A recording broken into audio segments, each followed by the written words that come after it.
नमस्कार, मैं पंकज प्रसून। दोस्तों, क्या इस देश की न्यायपालिका बिकाऊ है? क्या इस देश की न्यायपालिका पैसे का वजन और आरोपी की हैसियत देखकर यह तय करती है कि किसे सजा देना है और किसे नहीं देना है? क्या इस देश की न्यायपालिका इस हद तक सड़ चुकी है कि अब आम लोगों को इस पर भरोसा नहीं रहा? और ये मैं क्यों कह रहा हूं? न्यायपालिका ने कुलदीप सिंह सेंगर को बेल दे दिया। उनके खिलाफ लगे सभी चार्जेस से उन्हें मुक्ति मिल गई और यह दिल्ली हाईकोर्ट ने किया है। कभी कभी तो ऐसा लगता है कि हमारे देश में कानून की देवी जो है सिर्फ अंधी नहीं है, वो गूंगी और बहरी भी है। जिन लोगों को कुलदीप सिंह सेंगर के बारे में नहीं पता या उन्नाव रेप केस के बारे में नहीं पता, उनकी जानकारी के लिए कुछ मैं बात बताता हूं और आप सोचिए कि क्या ऐसे व्यक्ति को बेल देना सही है या गलत है।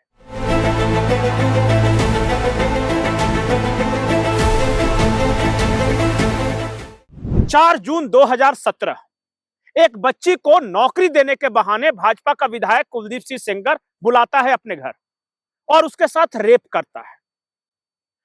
अप्रैल 8, 2018, 4 जून 2017 में रेप हुआ। 2018 यानी 1 साल तक हर दरवाजे माथा पटकने के बाद, हर तरह के केस मुकदमे करवाने के बावजूद जब कोई कार्रवाई नहीं होती, तो अप्रैल 8, 2018 को वह पीड़िता आत्मदाह की कोशिश करती है, अपने शरीर में आग लगा लेती है। अप्रैल 3, 2018 कुलदीप सिंह सेंगर ने पीड़िता के पिता की निर्मम तरीके से पिटाई की। कुलदीप सिंह सेंगर के लोगों ने और उसके बेटे ने, कुलदीप सिंह सेंगर के भाई ने भी। और जिस पिता को पीटा, 3 अप्रैल 2018 को मारपीट होती है। पुलिस ने उसी पिता को अरेस्ट भी कर लिया और उसे जेल में डाल दिया और 1 दिन बाद जेल के अंदर वो मृत पाया जाता है। मौत, कस्टोडियल डेथ। इसके बाद की कहानी और भी खौफनाक है। जो वकील पीड़िता का केस लड़ रहा था, जुलाई 28, 2019 को जब वो कोर्ट जा रहा था, तो उसकी कार को एक लॉरी टक्कर मारती है और एक बार नहीं 11 बार टक्कर मारती है। 4 लोग सवार थे उस गाड़ी में। फिर कोई कार्रवाई नहीं होती क्योंकि कुलदीप सिंह सेंगर विधायक है, बड़ा आदमी है, उसके पीछे पूरा सिस्टम लगा हुआ है। उसके बाद 26 दिसंबर 2018 को, यानी 2 साल बाद, सीबीआई मामले की जांच करती है और तब कुलदीप सिंह सेंगर के खिलाफ एफआईआर दर्ज कराई जाती है। 16 दिसंबर 2019, 1 साल बाद, कोर्ट उसे दोषी करार देती है। और किस मामले में? जो धाराएं लगी हैं वो समझिए।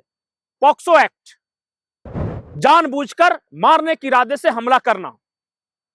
वो पीड़िता के सबसे पहले बड़े पापा मरे, उसके बाद इसका साथ रेप हुआ, इसके छोटे पापा मरे, परिवार पर हमला हुआ, जान से मारने की कोशिश की गई, पीड़िता ने आत्मदाह की और अंत में परिणाम क्या निकला? कुलदीप सिंह सेंगर रिहा। जानते हैं दिल्ली हाईकोर्ट ने क्या कहा? कि पॉक्सो एक्ट की जो धाराएं लगाई गई हैं कुलदीप सिंह सेंगर के खिलाफ, वो तो सरकारी कर्मचारियों के लिए लगाई जाती हैं। कुलदीप सिंह सेंगर तो सरकारी कर्मचारी है ही नहीं, फिर नाबालिग से रेप का आरोप इस पे कैसे लग सकता है? ये तो फॉल्स धारा लगा दी गई और ये कहते हुए बेल दे दिया गया। अब कुछ तस्वीरें देखिए। वो लड़की, उसकी मां इस भरी सर्दी में दिल्ली में धरना प्रदर्शन कर रहे हैं। पुलिस रेप पीड़िता को उठाकर ले जाती है। सबसे पहले रेप पीड़िता का बयान सुनिए, वो क्या कह रही है। देश की बेटियां कैसे सुरक्षित रहेंगी? ऐसे रेप के आरोपियों को बरी कर दिया जाएगा। और आज मैं हाई कोर्ट गई थी, आज जजमेंट था और मैं उस जजमेंट को सुन के मुझे बहुत दुख हुआ है और मुझे बहुत वो हुआ कि मैं अपना सुसाइड कर लूं। लेकिन मेरे 2 मासूम तो छोटे बच्चे हैं, मेरा पति है, मेरा परिवार है, मेरा भाई है। सबकी सोच के मुझे लगा ऐसा कि हम नहीं रहेंगे तो मेरा परिवार असुरक्षित हो जाएगा और मेरे परिवार के पास सुरक्षा भी नहीं है। पहले चाचा की मेरी बेल खारिज हो गई, उसके बाद में मेरे परिवार की, मेरे पैरोकारों की, मेरे जवंतियों की सुरक्षा हटवाई जाती है कोर्ट से। उसके बाद में सारा बहस हो गया। बहस होने के बाद उसके 3 महीने बाद जजमेंट आ रहा है। बहस होने के बाद 2-3 दिन बाद जजमेंट होता तो सब कोई सुनता, लेकिन उसके 3 महीने बाद जजमेंट हो रहा है कोर्ट में, हाई कोर्ट में, और उसको जमानत मिल गई है। अगर एक बेटी के साथ में रेप होता है और उसके पिता को मौत के घाट उतार दिया जाता है, उसके बाद उसके परिवार में एक्सीडेंट करवाया जाता है, उसका एक्सीडेंट करवाया जाता है, सबका एक्सीडेंट करवा के सबको खत्म कर दिया जाता है। मैं उस मौत और जिंदगी से लड़के बाहर आई हूँ। मैं अपना केस लड़े, मैं अपना संघर्ष करे, फिर भी उसमें सारा कुछ सेटलमेंट करके कुलदीप सेंगर को हाई कोर्ट से जमानत दे दी गई। मुझे बहुत दुख है। जुल्म की इंतहा देखिए कि जिसके साथ रेप हुआ, जिसका परिवार मरा, आज उसको पुलिस उठाकर ले जा रही है और पता नहीं कहां ले गई, क्योंकि पीड़िता की बुजुर्ग मां का आरोप है कि मेरी बच्ची को बचा लीजिए, सीआरपीएफ की गाड़ी में भरकर ले गए हैं, उसकी हत्या करवा सकते हैं ये सिस्टम में बैठे हुए ताकतवर लोग। पीड़िता की मां ने क्या कुछ कहा है आप सुनिए। हमको न्याय नहीं मिल रहा, हमको न्यायालय वो ले जा रहे हैं, घिटौनी ले जा रहे हैं, मेरी बच्ची को बंदी बना के घर पर ले जा रहे हैं। मेरे बच्ची अभी वहाँ पर, आधा परिवार मेरा वहाँ पर है। हमको न्याय चाहिए, हम सरकार से यही गुहार लगा। आपको रास्ते में क्यों उतारा? सर पता नहीं क्यों उतार दिया रास्ते में, हमको नहीं मालूम है कि हमको मरवाना चाहते हैं सिक्योरिटी वाले भी मिलके। आप मदर हैं, आप ऑर्डर के बाद सर मैं लड़की कहाँ है? लड़की मेरी गाड़ी में सीआरपीएफ कैद करके ले गई सर। हम आपसे कोर्ट से यही गुहार लगाना चाहते हैं। कुलदीप सेंगर को बेल मिल चुकी है सर, कुलदीप सेंगर को बेल मिल चुकी है, उनकी बेल कैंसिल की जाए। नहीं हम सब लोग अपनी जान दे देंगे, घर नहीं जाएंगे वापस होके। आप धरने देने के लिए आ रहे थे? धरना देने के लिए आते थे, मेरी बच्ची को बंदी बना के सीआरपीएफ ले गई सर, घिटौनी ले गई सर। तो आप मंडी हाउस जाएंगे या दोबारा घर पे जाएंगे? मंडी हाउस जाएंगे, मेरे बच्चे 2 आऊ हैं सर, हमको वहाँ तक का प्लीज सर पहुँचाने की कोशिश करिए सर, मंडी हाउस तक का। मेरे बच्चे 2 बैठे, मेरी 2 लड़कियाँ बैठी हैं सर। आपको मंडी हाउस जाना है? हाँ पिटीशन भी लिखी थी आज प्रोटेस्ट। हाँ सर, फिर भी ये बंदी बना के घर में बंद कर देंगे मेरी लड़की को। मेरे को न्याय चाहिए, न्याय चाहिए। हम सुप्रीम कोर्ट से न्याय मांग रहे हैं, सुप्रीम कोर्ट से। हमको हाई कोर्ट से न्याय नहीं मिला, हमको सुप्रीम कोर्ट से न्याय का भरोसा है, हमको न्याय मिलेगा, हम इतना भरोसा कर रहे हैं। हमको सुप्रीम कोर्ट के सामने ले चलो, हम अपनी जान दे देंगे। जब तक का हमको न्याय नहीं मिलेगा हम घर नहीं जाएंगे अपने बच्चे लेके। सर हमको वहाँ पहुँचाइए, मेरे 2 बच्चे और वहाँ बैठे हैं सर।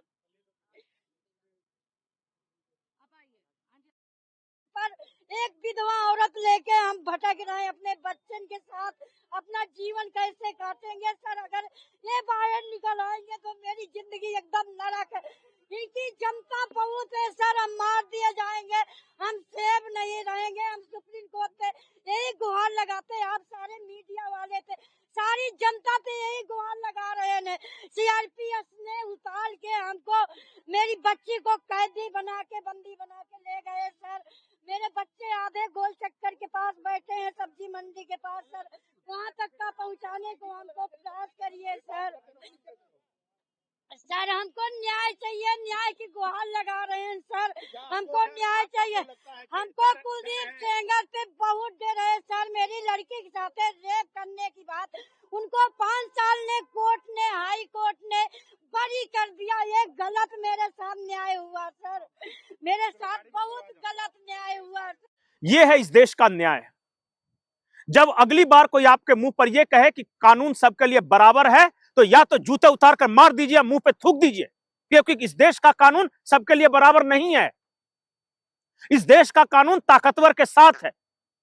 जिसके हाथ में सत्ता है, पहुंच है, पैरवी है, उसके साथ है। हर किसी को पता है। और कुलदीप सिंह सेंगर कोई आरोपी नहीं था, यह मत समझिए कि आरोप लगे हैं। वो कन्विक्टेड था, कोर्ट में प्रूफ हुआ कि उसने गलती किया है, तब उसे आजीवन कारावास की सजा मिली थी। हर तरह से साबित होने के बाद, और जब सब तरह से साबित हो गया तो अचानक किसी जज साहब का माथा खनकता है, कहता है कि इसको छोड़ दो, अब खत्म हो गया। ये हर शख्स को पता है कि कुलदीप सिंह सेंगर के फार्म हाउस में रेप हुआ, यह कोर्ट में प्रूफ हुआ। हर किसी को पता है कि उसके बाप की हत्या आपके लोगों ने की। हर किसी को पता है कि लॉयर की गाड़ी को टकराया, लॉरी से ठोकने वाला कौन था।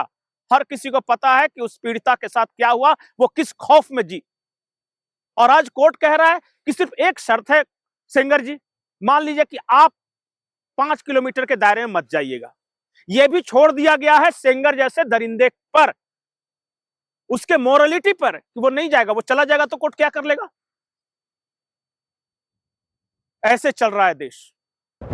सिस्टम करा रहा है, सिसक रहा है, लोगों का गुस्सा उबाल मार रहा है। वो किसी बड़ी अनहोनी की ओर इशारा है।